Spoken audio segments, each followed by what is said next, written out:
Our lockdown video today comes from we start in Denny Street in Tralee into what was the entrance to the Denny Park, Denny Estate, part of the Denny Estate when the castle was here in up to the 1800s, and the castle of course was knocked to make way for Denny Street, the first planned street. This is the lodge in Tralee. And this was the entrance gate across the road here. The Ash Memorial Hall wasn't here at all until the 1927-28. And of course there was a time when one had to pay to come through the gates of this park, and there was a time when the park was only open to the high poloi of the town of Tralee.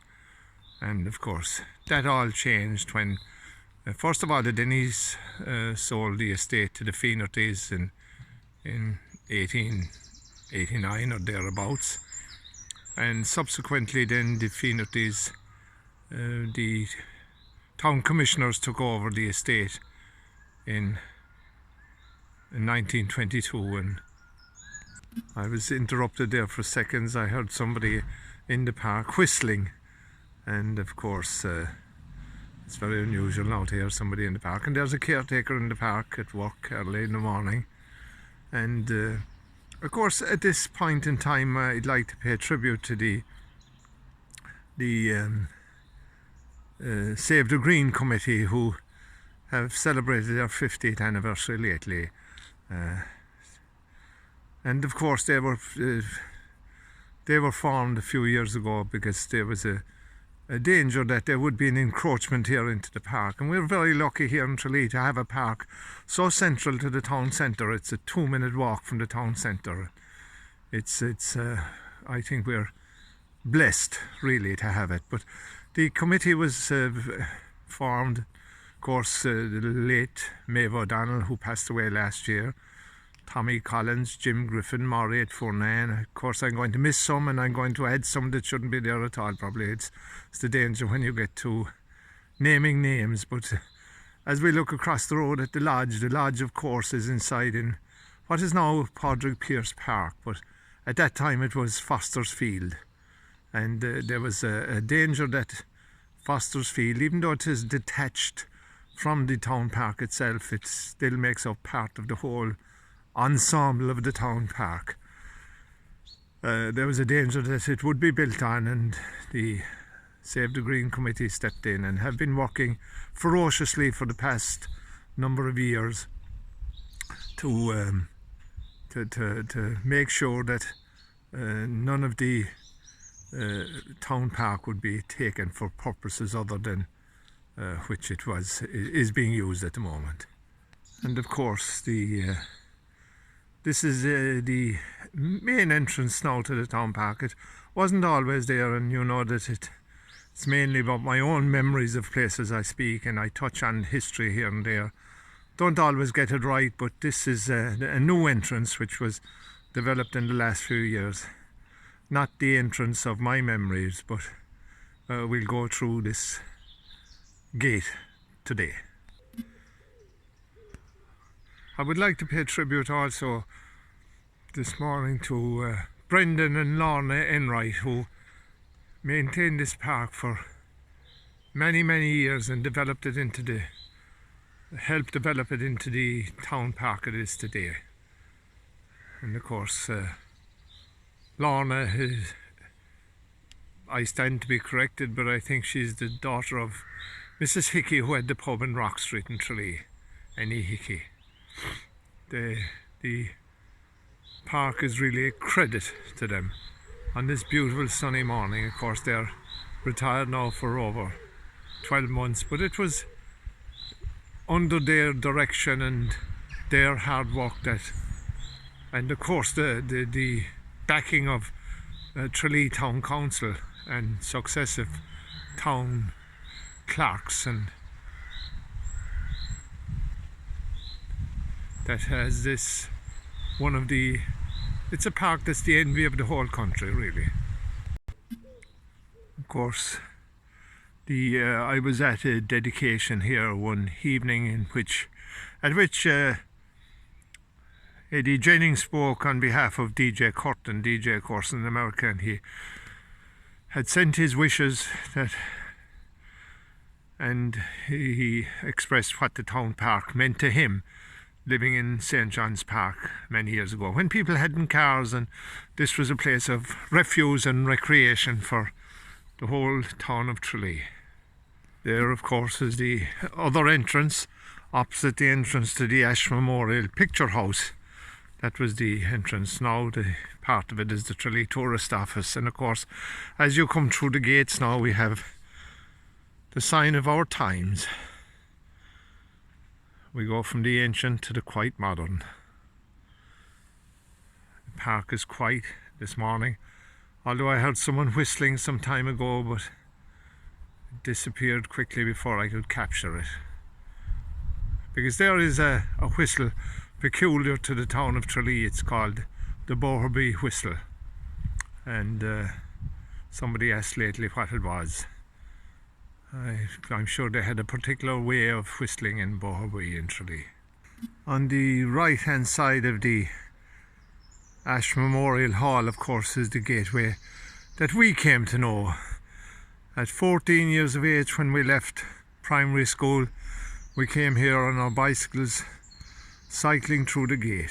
Naive as we were soon to learn that there was a bylaw here which was enforced Cromwell-like by Mr. Gearan, who was the town park manager at the time. He was the custodian of this wonderful place. We soon learned that cycling was against the bylaws of the town park when we went to the Green School through this gate and down that path inside.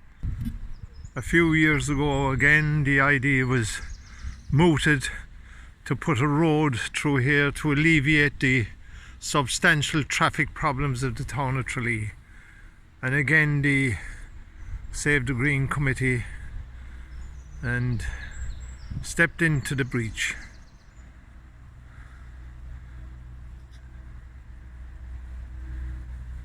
And an active campaign again was to interrupt, or should I say put off, any thoughts of encroaching again.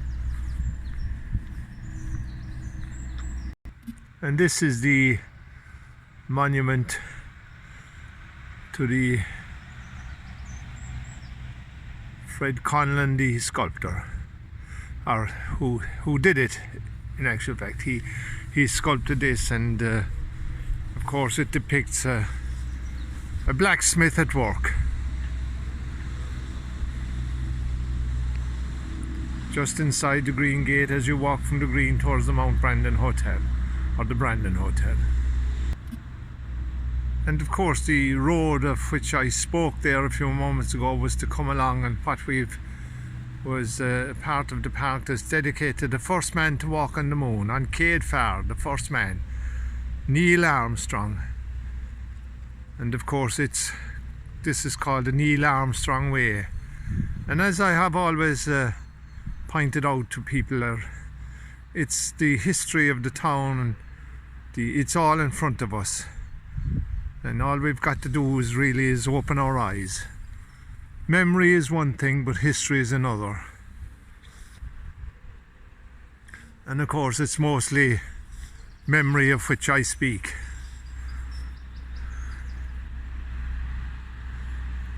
There's nothing like a walk through this park on a fine morning. I remember the handball alley here, and I remember in 1955-56 coming here with my father to the circus.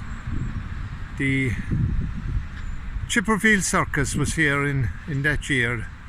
Dick Chipperfield was the master of ceremonies, the ringmaster, and this was a huge event in Tralee. We were used to seeing circuses with one ring. This was an American style circus with 3 rings. Early as it is in the morning, there's 2 masked up joggers out having a run. And of course the Chipperfields toured worldwide, and we were lucky that Tralee was one stop on its calendar of events. And of course Dick Chipperfield's brother Jimmy was a veteran of the Second World War. He was a pilot in the RAF. And of course we attended here, all excitement. I can remember the queues and the ice cream. I can still taste the ice cream of that day. Of course Jimmy Chipperfield went on to train animals he left the circus and he went on to train animals for the movies. And it's quite possible that we watched Tarzan and Jane in the movies, and Tarzan's lion, whatever the name of the lion was, Cheetah or something else like that, was trained by Jimmy Chipperfield of the Chipperfield family. Of course circuses didn't cease in the 1980s, but the animal acts died out. Chipperfields went on to they started, in actual fact before that they started a couple of zoos in England and stocked them. The elephants, they had 20 or 30 elephants at the time, a huge array of animals that they would bring some of them with them at each time. And of course the animal rights thing got going in the 80s, and animal training in circuses, whips and chairs and noise, and the roars of the lions and the tigers disappeared from the circus. Well-known horticulturalist from the north of Ireland, Sam McGreevy. Sam developed a rose here, the Rose of Tralee, and there was a full bed of that variety rose here in Tralee, and at the time it was planted, it was the longest rose bed of one single variety outside of Belfast.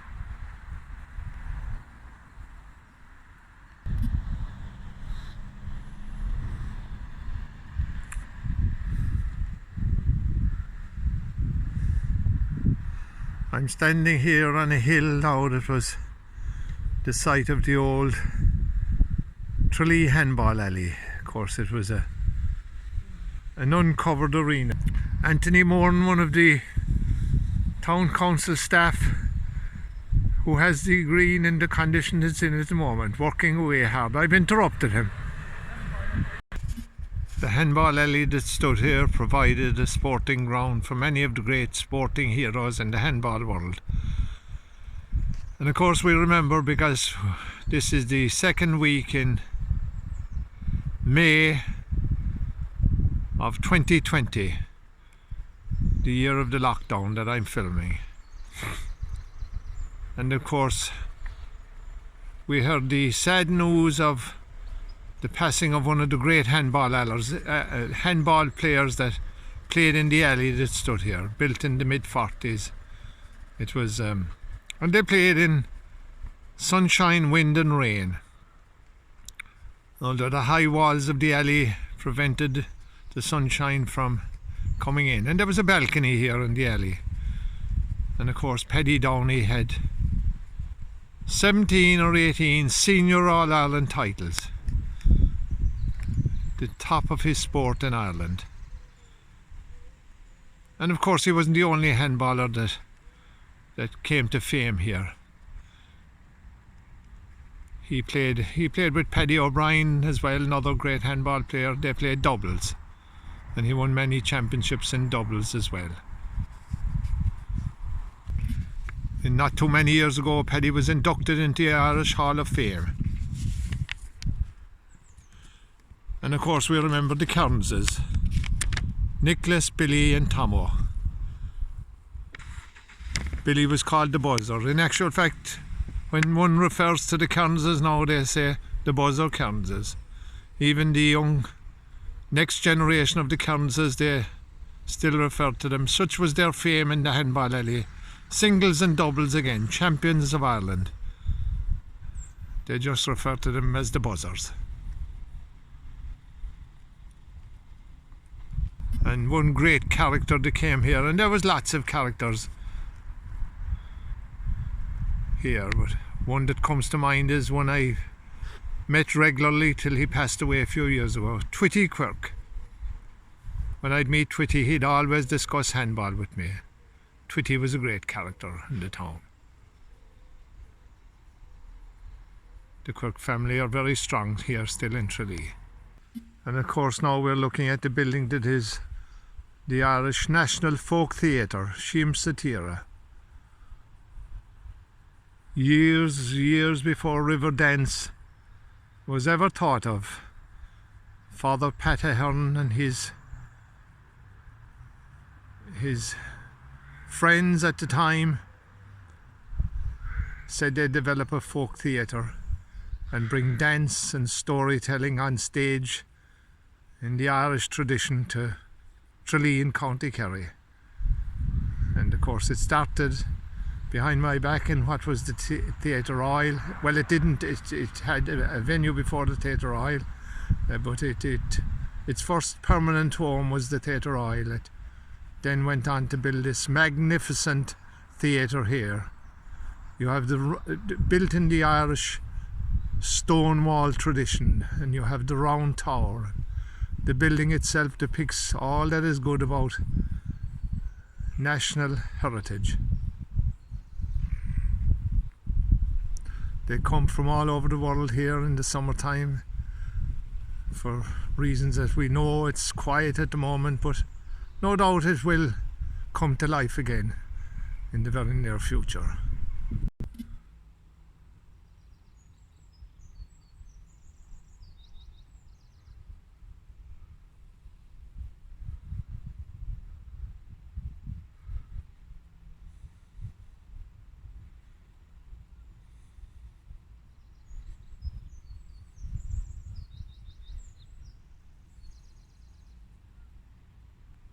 The sign advertises the shows, but unfortunately the doors remain on lockdown.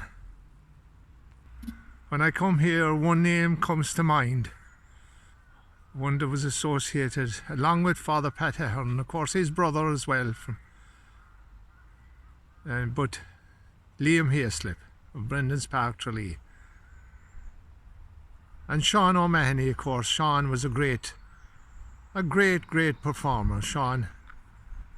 And of course one of the strong names that we remember here was that of Martin Whelan. Of course, Martin was the manager here for many years, and I remember an occasion when Sean O'Mahony came to me, because came to me in March, and he asked me, I had a Santa Claus suit, and he asked me for the belt, and of course I inquired what did he want the belt for, and he said he had a leprechaun suit. And of course Sean Mahoney, not only did he when he dressed up, he looked like a leprechaun. He was an amazing actor, and I gave him the belt, and months later the belt came back, and he told me what he wanted the belt for was to go with his leprechaun uniform. He was missing the belt, and my belt had a grand big buckle in it, and he said that Martin Whelan dropped him in a field, a graveyard down in Ballinskelligs, out overlooking the mountains and the sea, or out overlooking the sea, and he waited there because there was American travel agents on tour, and Martin Whelan was bringing them around, and when they got to the graveyard, he was to act the part of a leprechaun, and he had his tin whistle with him, his musical instrument, and he sat behind one of the headstones waiting for his party to arrive. And into the graveyard, he told me, drove a French car with what he assumed was a honeymoon couple in the car, and they got out of the car and they took photographs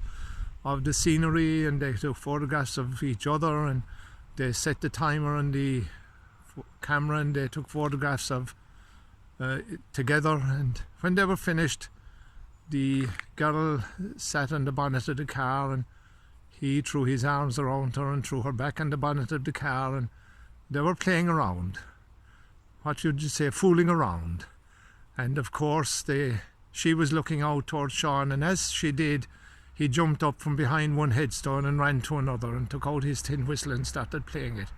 And of course she was screaming, in French. Of course, he didn't know what she was saying, but you can imagine what she was saying. And then he started looking, and Sean got up again and ran to another headstone, and he said they both got into their cars and drove speedily away down the road, scattering stones and pebbles in all directions.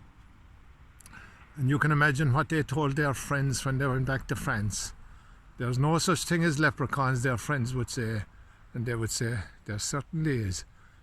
We saw one for ourselves.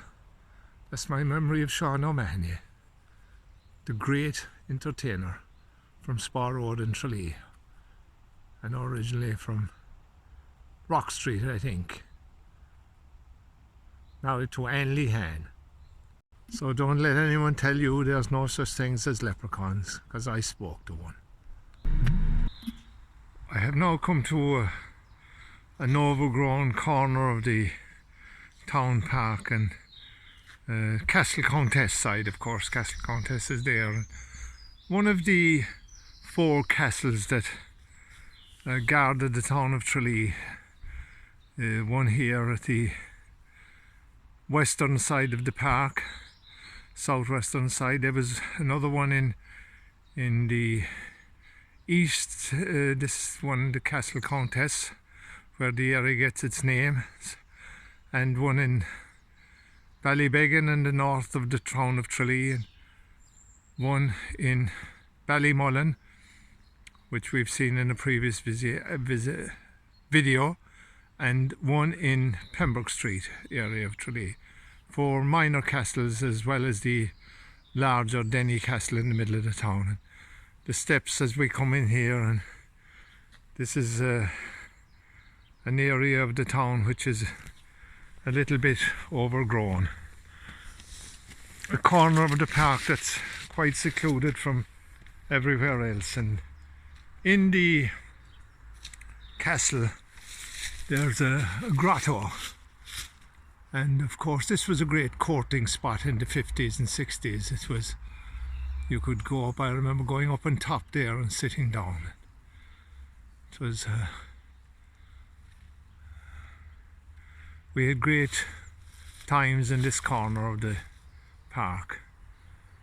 And of course these steps, there was no railings there at the time. We could slide down the side walls of the steps. They were quite shiny and easy to slide down, from kids sliding down on them for generations. As I walk around the castle, it shows you what remains of it.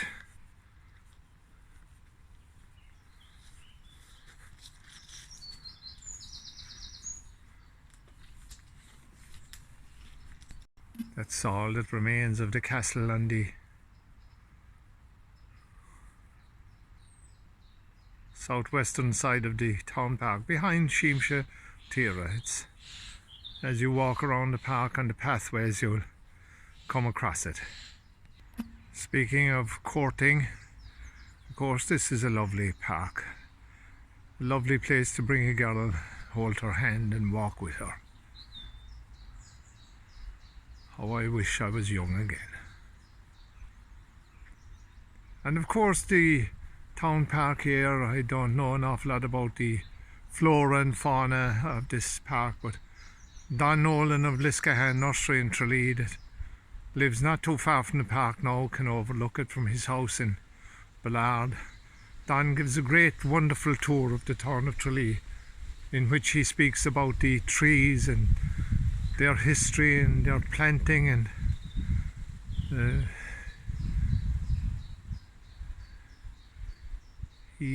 it's a tour well worth going on if you ever get the opportunity. Don is full of knowledge about all things natural and nature in connection with the town park in Tralee, affectionately known of course as the Green. As we come through the gates here on our way to the Green School, we pass the McCarthy Monument, the wonderful Celtic cross, and of course it's taken care of by the National Graves Association.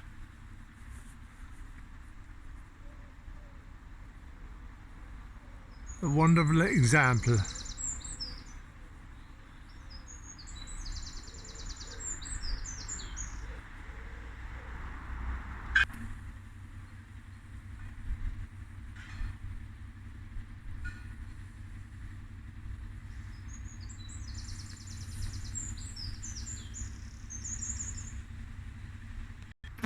It's dedicated to the memory of Sonny McCarthy, who was a member of Óglaigh na hÉireann. Died at a young age of 26. Of course, not 100 yards in to the school on the left of the pathway was a great big horse chestnut tree. And if we had time before school, we would stop here and throw sticks up into the tree to knock down the horse chestnuts. And of course we'd peel the skin back to reveal the bright shiny surface of what we called conkers. And of course sometimes we would take the conkers home and put them in the chimney to harden them up for the following year, but sometimes we would just put them on a string and play the game conkers. You would try and break the other fella's conker with your conker on a string. Of course, if Mr. Gearan saw you throwing sticks up into Tralee, he would shout and you would run away towards the green school, which is behind the trees over there. And this building, of course, was the purpose of our visits here, the Christian Brothers School, the Green School. And the memories of this place are a bit grim. Of course, many great students came out of here as well. There were good teachers and bad teachers. As we look in from the green, of course, that the school was the main building. There are lots of other ancillary buildings built onto it now, since in the intervening periods the pupils have increased. But there were two. Football was a great game here. If you played football, you were picked out for choice treatment. Of course, I didn't play football, so I didn't have any great ambitions to succeed in either the academic side of what they were doing here or the sporting side.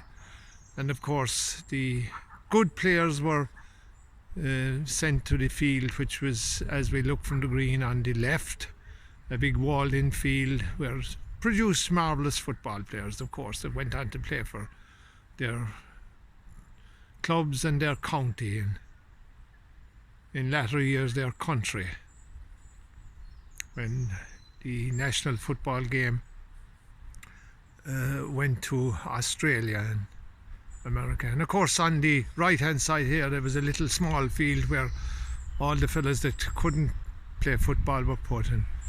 It was affectionately known at that time as Cripple's Acre. Of course, you can't use terms like that anymore, but all the fellas that couldn't play football were put in here. But some years later I was talking to Mikey Sheehy, the great Kerry footballer, the footballer that pulled balls from the sky in many stadia all over the world. Mikey told me that when he came here first he was kind of quiet and shy, and when he was asked could he play football, he kept a bit quiet, and he was put in here to Cripple's Acre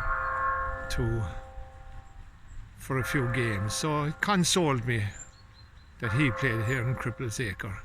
Of course, his talent shone through and he was promoted to the main field and went on to win many All-Irelands with Kerry. And we're in the Rose Garden now, and we have the fountain, which is laying quiet and silent in these times. The Rose Garden here attracts many people to come and visit it. The roses are just becoming into bloom. And of course you have the monument to the Rose of Tralee, Mary O'Connor and William Pembroke Mulchnock, and the glass wall which is dedicated to the roses that came here to take part all down through the years. And we're at the back of St. John's Church, the spire in the short distance away. You can actually go through the churchyard and there's another entrance to this town park. The roses waiting to burst into blossom. We're here now in the sensory garden, where everything is hearing, touching and smelling. This garden was especially designed for the partially sighted. You hear the sounds of the winds through the pipes. The senses are certainly aroused here with the smells and the touching of the stones and the feel and the textures.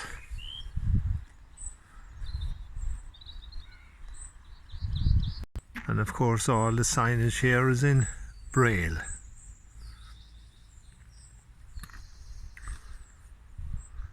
The running of the waters.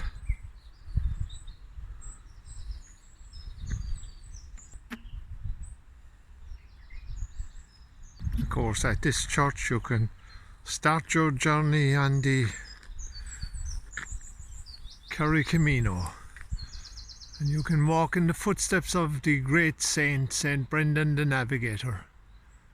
The sound of the bell. Even though the church is in lockdown, the bell signals, reminds people of their past and their destiny. Rings out every day. Soon all the churches, synagogues and prayer centres, mosques will be open again for worshippers. And of course we finish our lockdown video today with a football story. There's always something of sport when you're in Kerry. And this is a line of trees, two lines of trees, dedicated one each to each All-Ireland that Kerry have won up to a certain time. There are still a few short because in the intervening years some All-Irelands have been won. These trees, it's like the Appian Way in Rome. The trees stand as a monument to our footballing past.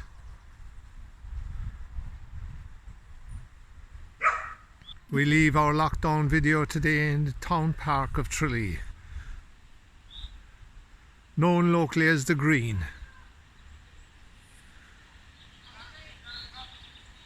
And of course, as I leave this place, the ghostly voice, although he's still hale and hearty, of Dick Sullivan, the great Kerry man who ran Punchestown Racecourse for many years up till his retirement lately. I can hear his unmistakable voice here, commentating on a donkey derby, all those festivals many years ago. It's ringing in my ears as I think back. Goodbye for now.